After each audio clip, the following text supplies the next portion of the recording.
E aí, pessoal, tranquilo? Bom, a gente vai começar a semana de hoje aqui, terminando o assuntinho da semana passada, que era a camada de ozônio, que a gente faltou fechar ali, e depois já engatar em como é que funciona a água, basicamente, no nosso planetinha, né? Como é que são os procedimentos que normalmente caem mais no vestibular, química ambiental, essas coisas. Bem tranquilo, nada sobre fora do controle. Então vamos lá, pé na tábua todo mundo, beleza? Primeira coisa que a gente tem que retomar com vocês é sobre a destruição da camada de ozônio. O que acontece? A gente sabe que existe uma camada chamada atmosfera, que é a camada onde se concentram os gases do mundo inteiro, que é aquela peliculazinha que recobre nosso planeta, certo? Beleza? Essa camada tem várias subcamadas. Nós temos a estratosfera, nós temos a mesosfera, nós temos a exosfera. São diversas camadas que vão ter algumas peculiaridades. Nesse momento aqui, o que eu quero que vocês saibam? Quero que vocês saibam que existe uma camada, que é a camada estratosfera, que é onde está localizada a camada de ozônio. E o que significa essa camada de ozônio? É um conjunto de moléculas de gás ozônio, que é o O3, nessa camada da atmosfera, que é a estratosfera. O ozônio, por conta da sua peculiaridade química, propriedades físico-químicas, etc., ele vai ter uma tendência a se concentrar nessa altura, que é a camada da estratosfera. Isso aí é bom ou ruim para a gente? É ótimo, é perfeito. O ozônio ali, quando ele está na estratosfera, ele é lindo, ele é bonito, perfeito, sabe? É tipo quando você tá vendo que tem um cara ali, que ele é um presidente legal, ele é um prefeito legal que está numa outra cidade. Ele é bonito. Tipo assim, na outra cidade ele está fazendo o papel dele. No outro país ele está fazendo o papel dele. Agora, se vier para o nosso, já é meio complicado. Por quê? Porque o ozônio, ele é uma propriedade tóxica. Ele é um composto tóxico. Então, se ele estiver ali na camada mais baixa, na camada que a gente está respirando, no nosso ar, a gente vai começar a ficar intoxicado. Porque ele tem diversas propriedades de tentar promover reações de óxido-redução. Então, no geral, vai desenvolver reações químicas que não são benéficas para o nosso organismo. Então, respirar ozônio é uma coisa ruim. Você tomar água com ozônio é um bagulho bom, um bagulho horrível. Não tomem água com ozônio.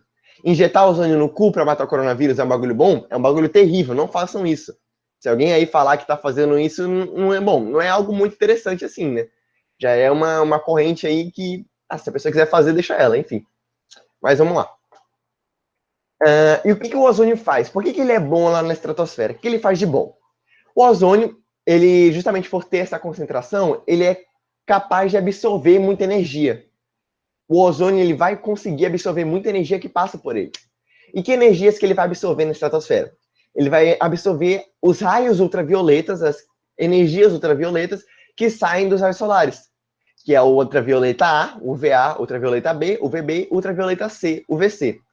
Naqueles comerciais de protetor solar, que fala, protege contra os raios UVA, UVB, UVC, não sei o que e tal. Então, é porque na camada de ozônio vai ter os raios solares e a maior parte desses raios ultravioletas UVA, UVB e UVC vão ser absorvidos pela camada de ozônio. Mas uma parte desses raios vão ainda passar pela camada de ozônio, que ela não é capaz de absorver tudo, e até porque, como vocês já sabem, ela está sendo destruída hoje em dia. Já teve um regresso aí, mas ela ainda é está fragilizada nos dias atuais. Então, vai ter muitos raios UVA, UVB e UVC que vão passar pela camada de ozônio e vão chegar na nossa pele. Chegando na nossa pele, o que é UVA, UVB e UVC? São faixas de energia, de calor, no espectro ultravioleta. Então, basicamente, vão ser capazes de queimar a nossa pele. É como se estivesse ali pegando uma bola de fogo e colocando do lado do nosso braço. Vai começar a queimar o braço. É isso que dá a queimadura. É assim que a gente fica com aquelas queimaduras vermelhas, etc. Então, o protetor solar vai justamente o quê? Quando chegar esse UVA, UVB e UVC, você passa o protetor solar, quanto maior o grau dele, melhor ele vai fazer isso, e ele vai refletir de volta esses raios ultravioletas. Uma parte vai ser refletida, outra parte vai ser absorvida, não deixando passar pela sua pele, impedindo que você tenha essas queimaduras. Tranquilo?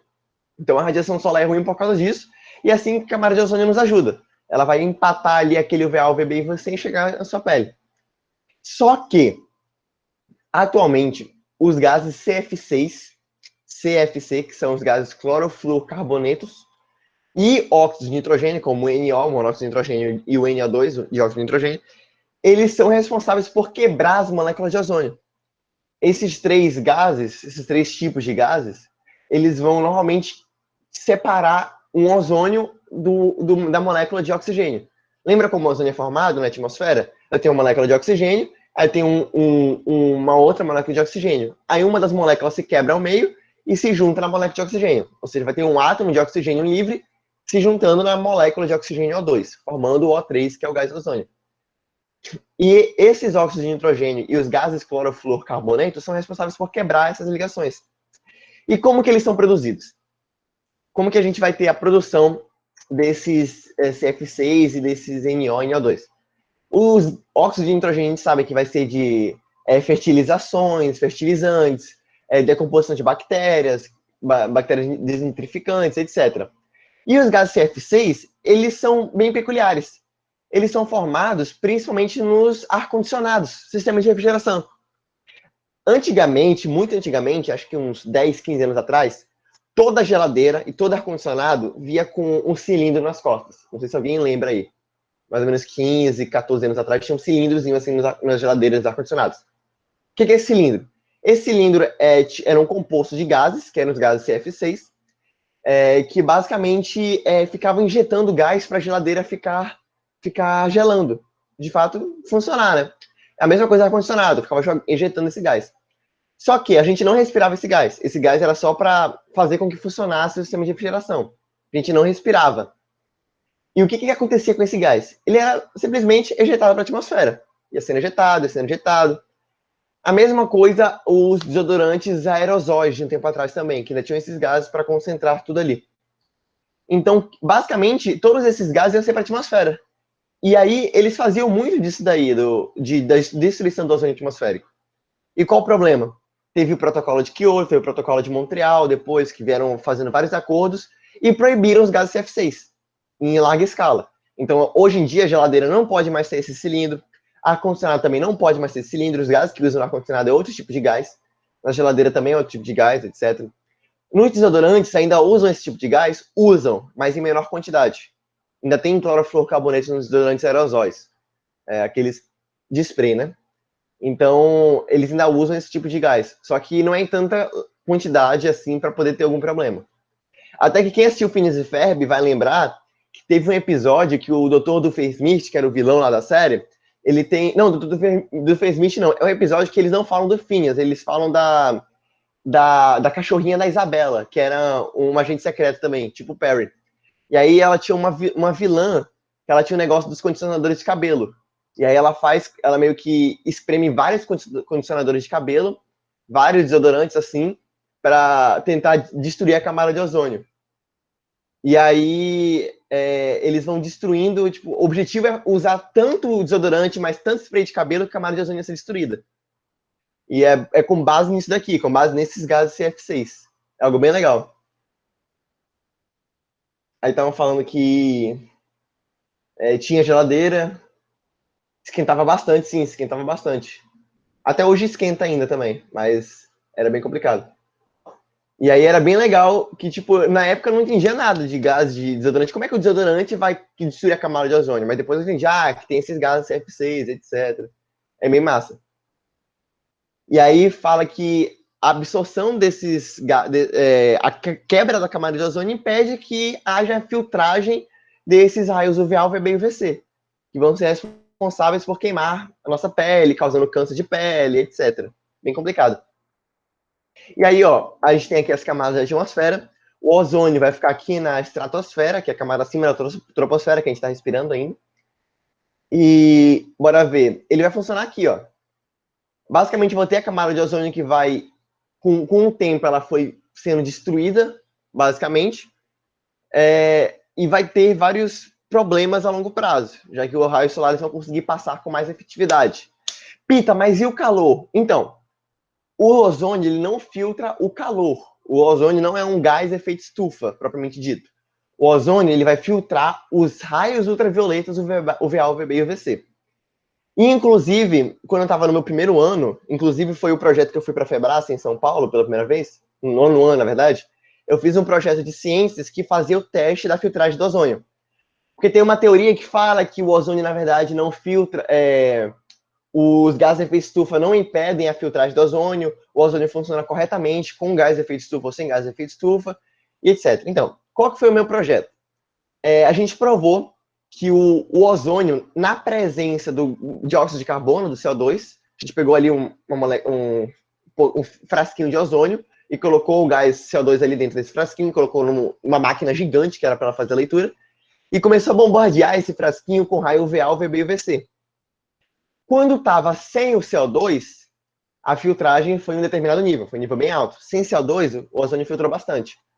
Com o CO2, ele já filtrou menos. Ele filtrou menos UVA, filtrou menos UVB e filtrou menos UVC. Então, a gente acabou provando que o ozônio, sim, na presença dos gases de efeito estufa, vai ser prejudicada a absorção, né, desses raios ultravioletas. Então, é por isso que esses gases, a emissão de CO2, de monóxido de carbono, são tão prejudiciais. E aqui a gente tem basicamente uma foto do espectro da camada de ozônio. Aqui onde está em vermelho é onde estava mais quente, no período de 1988. Pode ver que estava bem quente esse bagulho.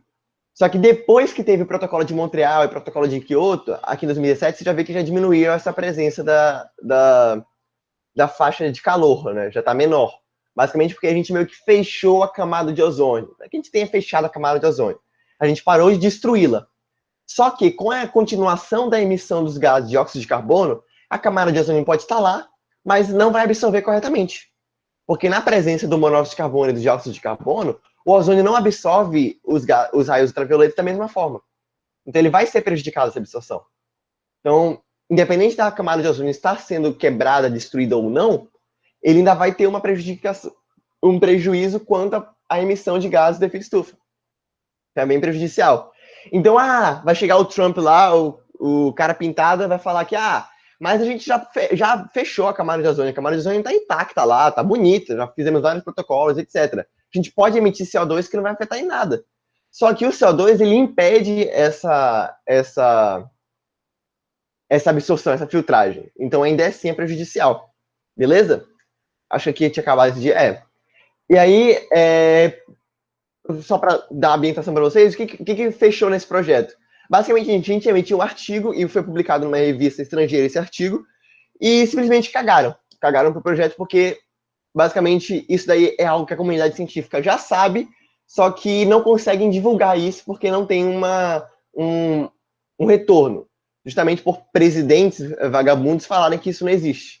Então, a população em si não aceita muito bem essa divulgação. E o que eu queria conversar sobre vocês que poderia ser tema de prova?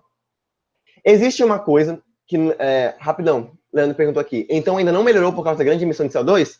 A camada de ozônio melhorou. A camada de ozônio fechou o buraco, que é o buraco da camada de ozônio seria essa parte em vermelho aqui, ó.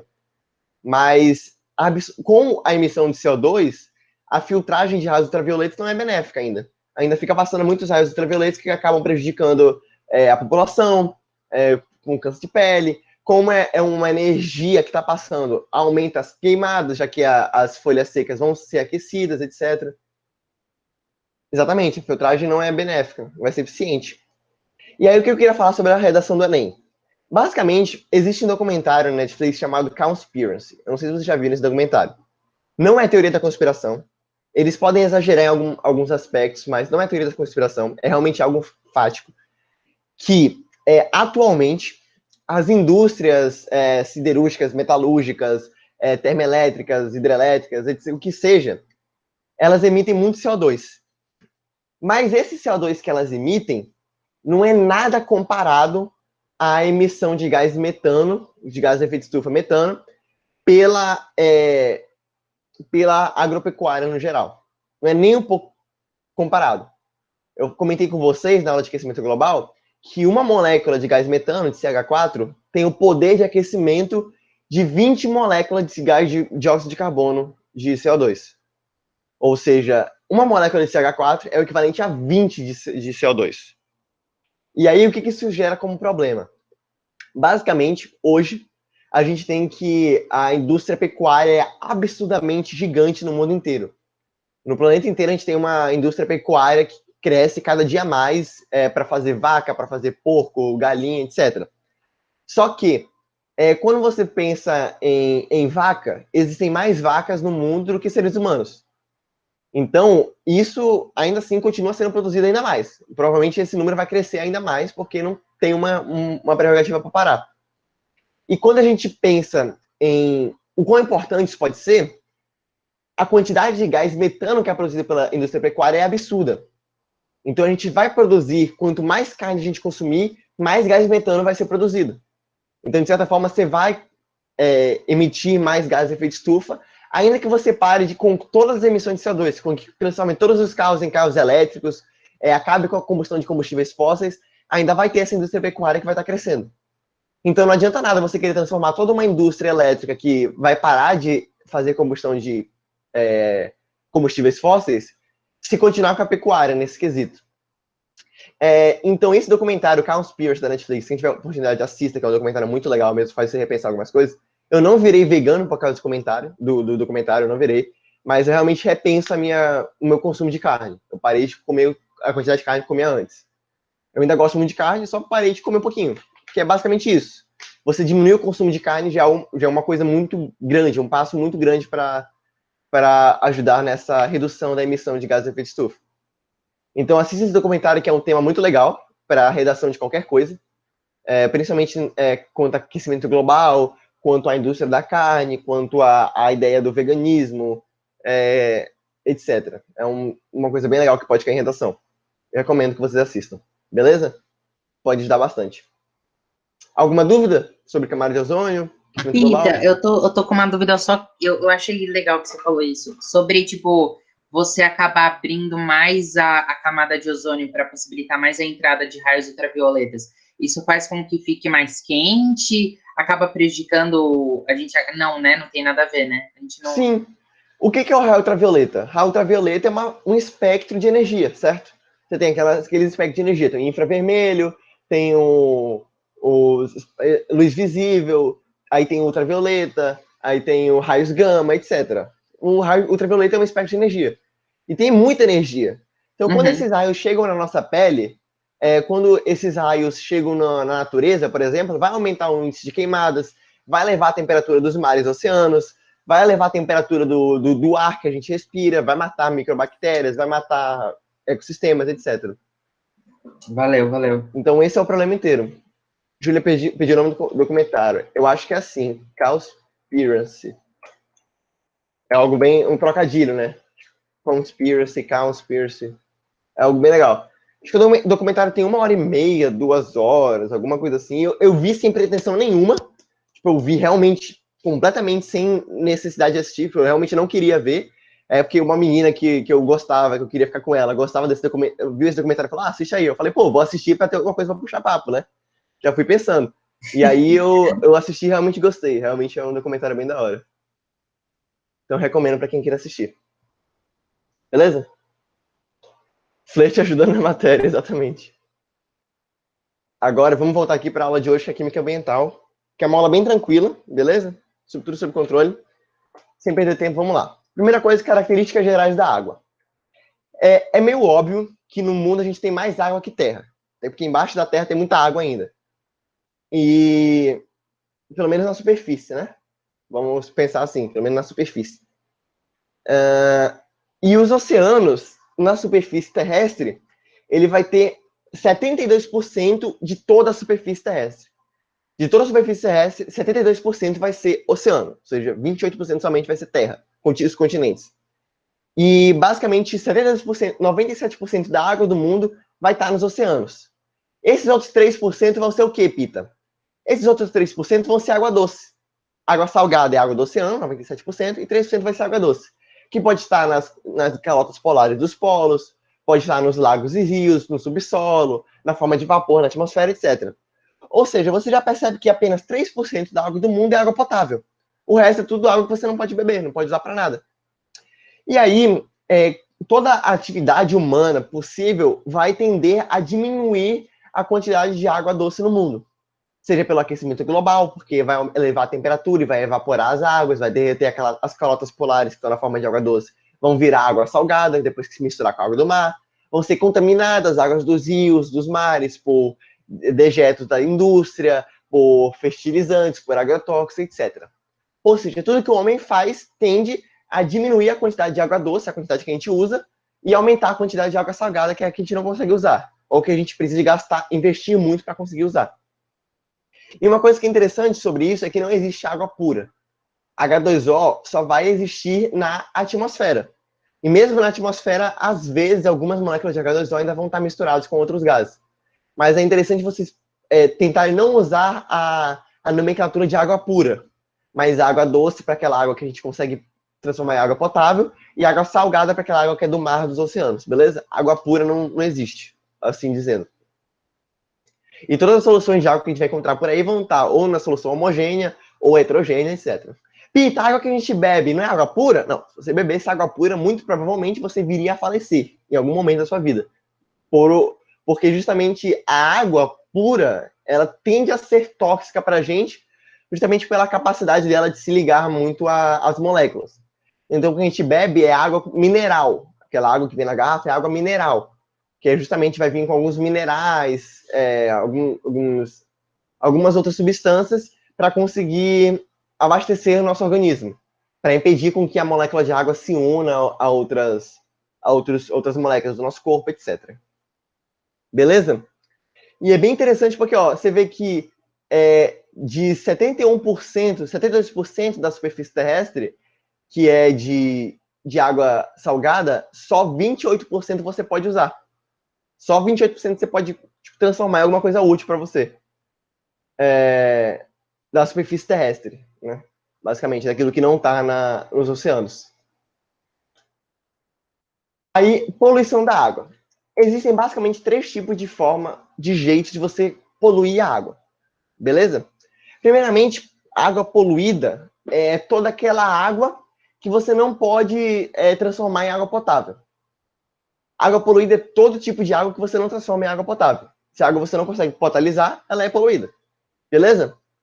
Ou então, se você tiver que fazer um investimento muito grande, sem que ser águas do mar, águas salgadas, para poder transformar em potável.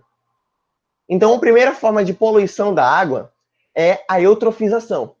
Eutrofização é uma palavra muito interessante, que tem muita chance de cair em prova, questão de biologia, questão de química. Então, fiquem ligados, eutrofização cai muito. O que é a eutrofização? A eutrofização é nada mais, nada menos que a poluição da água a partir da reprodução acelerada de micro-organismos anaeróbicos.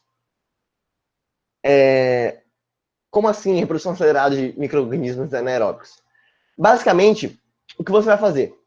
Você vai ter ali num corpo d'água, pode ser um lago, pode ser um rio, pode ser um poço, o que for.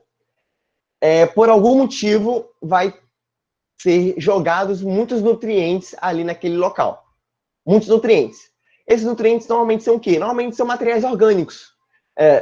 Como tá vendo aqui, esgoto do lixo, resto de comida, fertilizantes, detergentes, que vem do fosfato, o nitrato, que vem de fertilizantes, tudo isso são nutrientes para micro-organismos aeróbicos, beleza? Lembra, aeróbico usa o oxigênio, anaeróbico não usa o oxigênio, tá bom? Fiquem com isso em mente.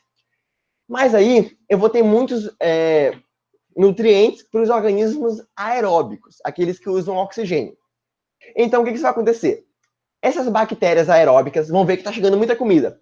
Caralho, tá cheio de comida, mano. Bora fazer a festa na favela, mano. Aproveita. Cheio de comida pra caramba ali, comida pra caramba. Os caras estão comendo muito, estão se reproduzindo, estão fazendo festa no cacete. As bactérias aeróbicas que usam oxigênio estão se reproduzindo loucamente, aproveitando a comida ali que nem doida. O que aconteceu? Aumentou a demanda bioquímica de oxigênio. Demanda bioquímica de oxigênio, a DBO, é a quantidade de oxigênio que é consumida por um ecossistemazinho. Como tem muita bactéria aeróbica, tem muita bactéria consumindo oxigênio. Então, o oxigênio vai diminuir. Concorda comigo? Se eu tenho muita bactéria aeróbica ali loucaça, reproduzindo que nem doida, procriando que nem cão ali naquele pique, aí já vai diminuir a quantidade de oxigênio que tem no ecossistema. As bactérias estão respirando, só está respirando mais, o oxigênio está diminuindo. Então, aumentou a demanda bioquímica de oxigênio. Aumentou a quantidade de oxigênio que é consumida. Logo, a quantidade de oxigênio diminuiu. E se diminuir a quantidade de oxigênio, o que vai crescer? Vai crescer a quantidade de micro-organismos que são anaeróbicos. Vão crescer os micro-organismos que não consomem o oxigênio. aquelas bactérias, aqueles protozoários, que seja, aquilo que não consome oxigênio. Ou seja, essas bactérias anaeróbicas vão começar a crescer alopradamente, de uma quantidade absurda. E aí o oxigênio vai diminuir, aí as aeróbicas vão começar a diminuir e vai começar a ter só anaeróbica. E qual que é o problema da anaeróbica? A anaeróbica produz muito metano, bactérias anaeróbicas produzem muito metano e produzem muito gás sulfídrico também, H2S. Basicamente, o metano vai ser um gás de efeito estufa, vai tender a matar todas as bactérias, todos os micro-organismos que usam oxigênio, vai começar a matar peixe, vai começar a matar alga, vai começar a matar tudo aquilo que precisa de oxigênio. Porque justamente está diminuindo a quantidade de oxigênio, certo? E o gás sulfídrico também, que é um gás tóxico. Beleza? Você vai começar a poluir e vai tender a só acabar com a vida naquele ecossistema. Quando isso acontece, nós temos um processo de eutrofização. Beleza? Isso aqui que está acontecendo. Normalmente, você tem ali um nível normal de nutrientes, que tá ali, as algas estão consumindo, aí os peixes estão consumindo, bonitinho, todo mundo sob controle. Só que aí, quando começa a jogar esgoto não tratado, quando começa a jogar fertilizante nessas águas, vai ter muito nitrato, muito fosfato,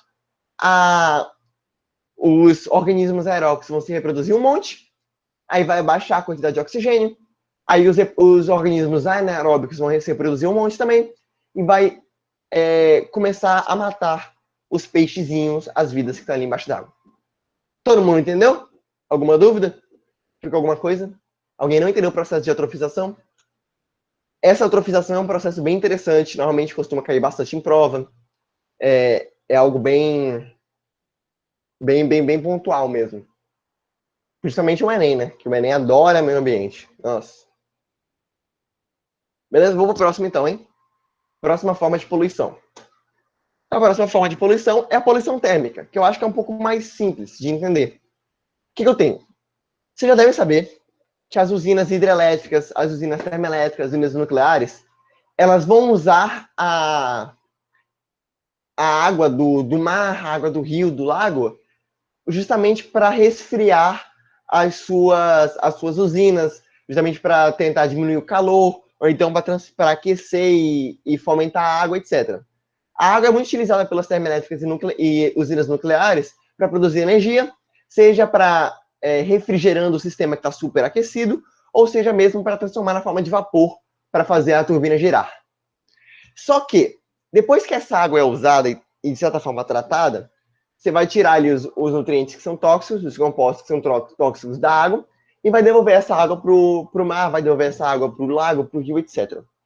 Quando você devolve essa água, a água não volta para o rio ali na temperatura normal, na temperatura que você tirou. Você vai tirar a água ali mais ou menos a 25 graus Celsius, vai devolver a 40 graus Celsius. Não está na mesma temperatura. E quando a água está muito aquecida, tem uma particularidade. Primeiro que ela entra em ebulição a 100 graus Celsius. Então, só de aumentar um pouquinho já vai facilitar bastante o processo de evaporização. Segundo, que é diminuída a solubilidade do gás oxigênio quando a temperatura da água se eleva. Quanto mais elevada for a temperatura da água, menos oxigênio ela vai ter. Porque a solubilidade do oxigênio vai ser menor. Então, quanto maior a temperatura da água, menos oxigênio. Se eu tenho menos oxigênio na água, o que vai acontecer? Eu vou ter mais bactérias anaeróbicas, mais organismos anaeróbicos, e vai ocorrer a mesma coisa do que acontece com a emissão dos gases, vai ocorrer morte de organismos, vai ocorrer morte de peixes, de plantas, emissão de metano, emissão de gás sulfídrico, e aí essas bactérias anaeróbicas vão fazer a festa, porque vai ter pouco oxigênio na água. Pita, porra, entendi, velho. Poluição térmica é a mesma coisa que a eutrofização, só que com água mais quente. Pera lá, calma. Dá uma freada, né?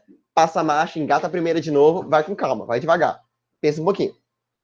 Eutrofização está necessariamente ligada à diminuição, ao aumento da demanda bioquímica do oxigênio. A eutrofização, para existir, tem que ser com o aumento da demanda bioquímica do oxigênio.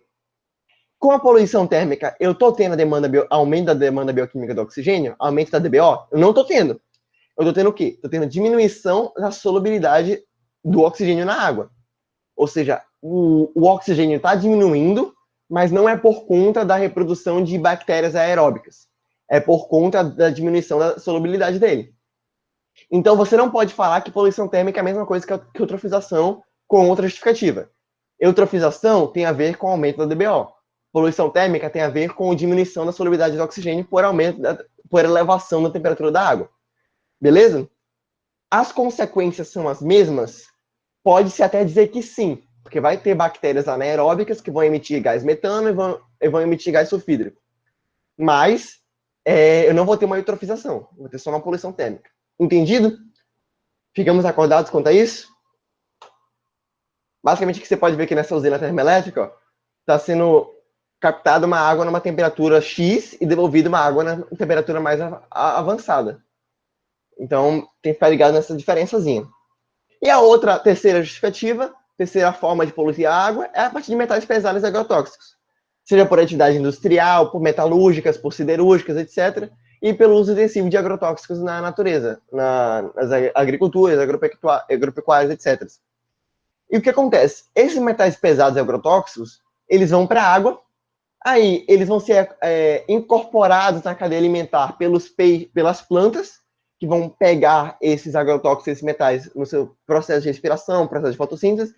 Aí os peixes vão lá, vão respirar isso daí também, vão consumir as plantas, os peixes pequenos que consomem dessas plantas vão incorporar esses metais pesados, esses agrotóxicos, aí os peixes maiores, que comem esses peixes pequenos, ou até nós mesmos, vamos incorporar esses agrotóxicos também, e aí vai passar para a nossa vida, e esses metais pesados agrotóxicos vão causar muitos problemas para a gente.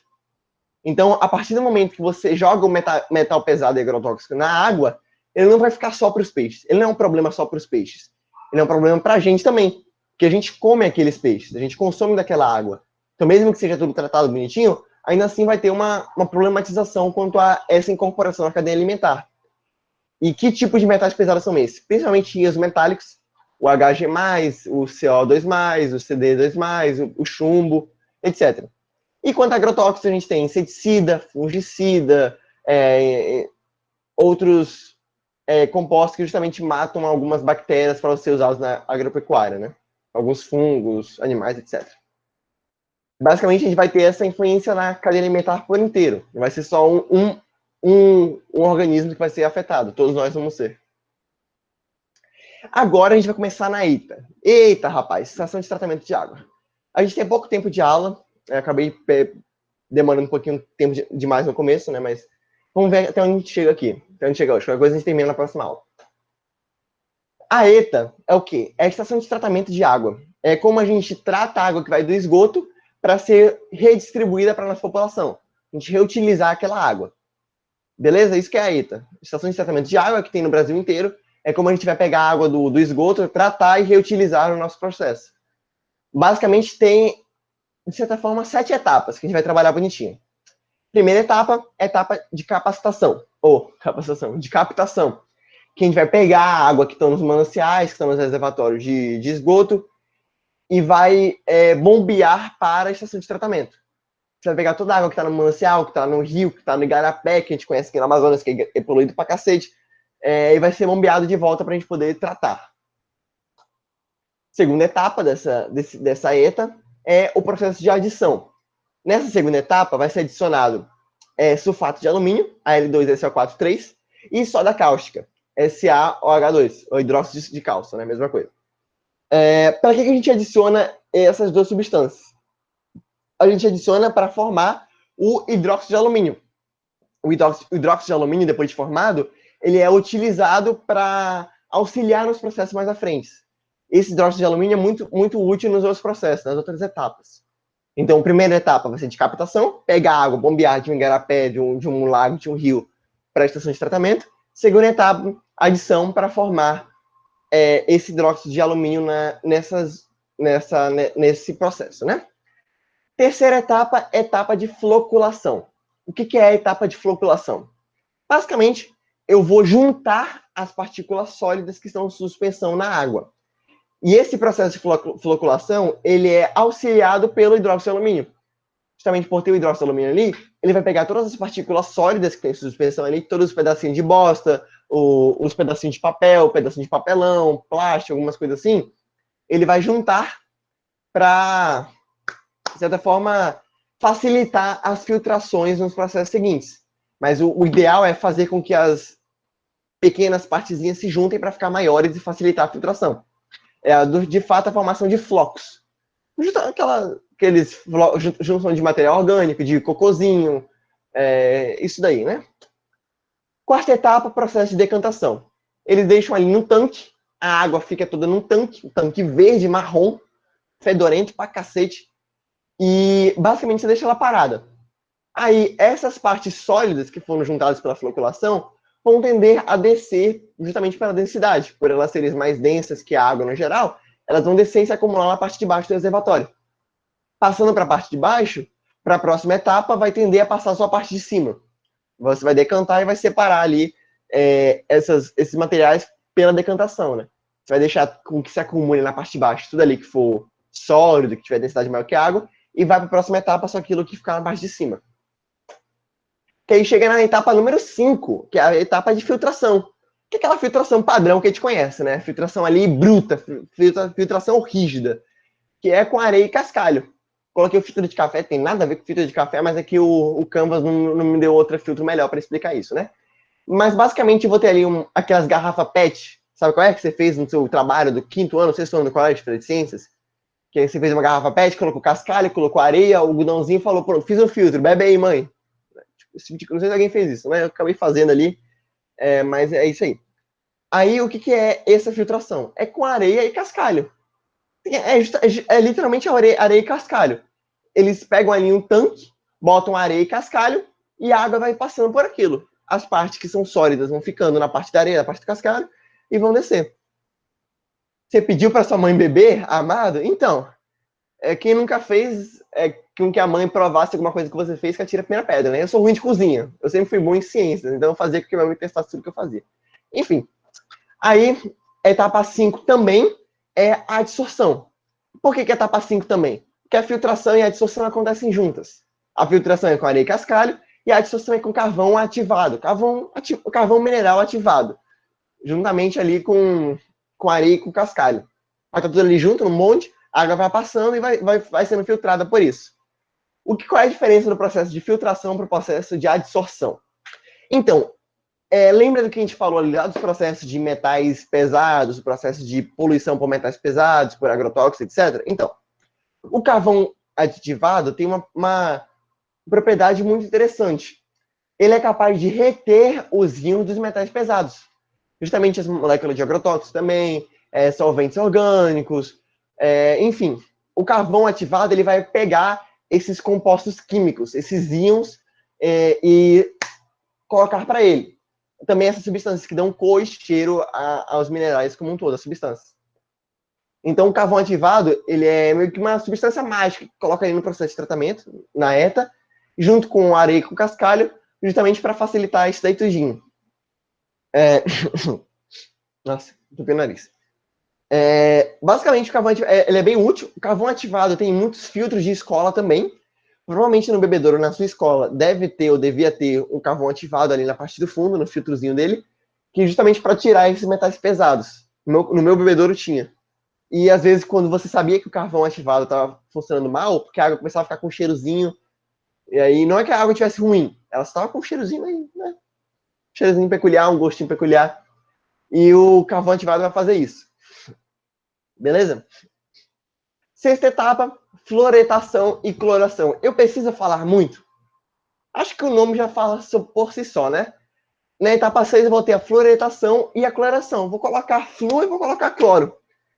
Eu vou colocar o flúor puro? Não vou colocar flúor puro. Vou colocar ali alguns compostos que tem o flúor, como é o caso do fluoreto de sódio, né? E também eu vou colocar cloro, que é o CO2. Mas para que serve o flúor e o cloro? O flúor você acrescenta para um tratamento, um acordo aí que fizeram no mundo inteiro, que é para prevenir contra a cárie dental. O flúor ajuda bastante contra a cárie. Então, eles colocam o flúor ali justamente para pessoal que bebe água, para facilitar a cárie, né? Para dar uma aliviada no esquema. E o cloro é para esterilizar, matar micro-organismos. Por que você coloca cloro na piscina? Coloca cloro na piscina para matar micro-organismos que ficam vivendo ali, né? Então, você vai botar o cloro justamente para isso. E essa é uma ideia de você evitar beber água diretamente da torneira. Você pode fazer isso? você pode, mas evita, porque tem cloro. O cloro não é muito bom pra gente ficar ingerindo. Por isso que você não bebe água da piscina, né? E a sétima etapa, que é a última, que é o armazenamento e distribuição da água. Que a água é tratada e distribuída para a população pelos canos. Você pega a água, trator, vai distribuir de volta, que é a etapa final. Você vai colocar ali numa caixa d'água gigante da prefeitura, do município ali, e vai distribuir para a população. Essa é a ETA. Alguma dúvida quanto à ETA? Eu acho que vou parar por aqui hoje. Alguma duvidazinha? Não, não, não, não. Acho que deu para Beleza? entender. Pô, sobre esse carvão eu não sabia, que da hora. É bem interessante que os filtros de escola pública normalmente usam, né? Estudei em escola pública nos últimos 7 anos e a água era, né? A água era meio complicada. Era meio complicado, assim, beber água no colégio. Porque o colégio fazia filtro por licitação. Então ele pegava o filtro que era mais barato. Então, normalmente, todo mundo levava uma garrafinha com água de casa, aí bebia, tipo, dava na metade da aula, na metade do período, acabava a garrafinha de todo mundo ia beber água com um cheiro bizarro. Mas, enfim. Tem a questão da dessalinização da água por osmose reversa, só que é um pouco complicado, talvez fique na dúvida um pouquinho para vocês, então vou deixar para explicar na próxima aula. Mas esse é o último assunto dessa matéria aqui mesmo. E feliz Dia das Crianças para todo mundo, né? Obrigado.